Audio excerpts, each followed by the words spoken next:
सूरजपुर गांव में एक मेहनती किसान रहता था। उसका नाम रामलाल था। उसके पास थोड़ी सी जमीन थी, लेकिन वह उसे अपने दिल से सींचता था। रोज सुबह सूरज निकलने से पहले वह खेत पहुंच जाता और हल चलाकर फसल की देखभाल करता। बारिश कम होने पर भी वह हार नहीं मानता था। वह तालाब से पानी लाकर खेत में डालता और ईश्वर से प्रार्थना करता। गांव के लोग कभी कभी उसका मजाक उड़ाते थे कि इतनी मेहनत का क्या फायदा, लेकिन रामलाल को अपने परिश्रम पर विश्वास था।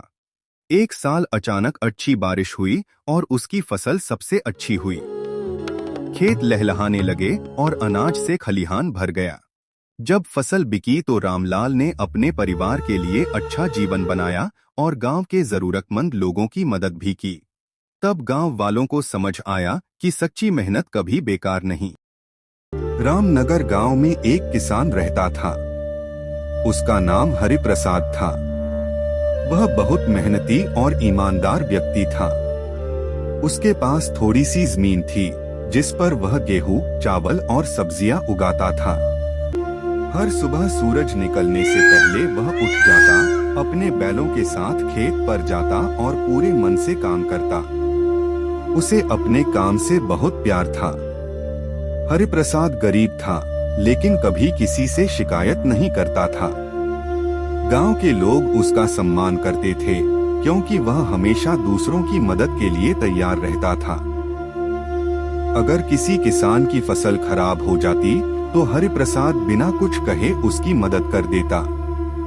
वह मानता था कि मिलजुल कर रहने से ही जीवन सुखी होता है।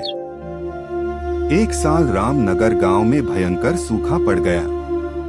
बारिश न होने के कारण ज्यादातर किसानों की फसल नष्ट हो गई। लोग बहुत परेशान थे। हरिप्रसाद की फसल भी पूरी तरह नहीं बची थी, लेकिन उसने धैर्य नहीं खोया।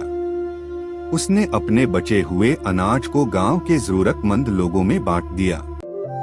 उसकी इस दरियादिली से गांव के लोग भावुक हो गए। कुछ महीनों बाद अच्छी बारिश हुई। इस बार हरिप्रसाद ने नई तकनीकों से खेती की, जो उसने कृषि मेले में सीखी थीं। उसकी फसल बहुत अच्छी हुई।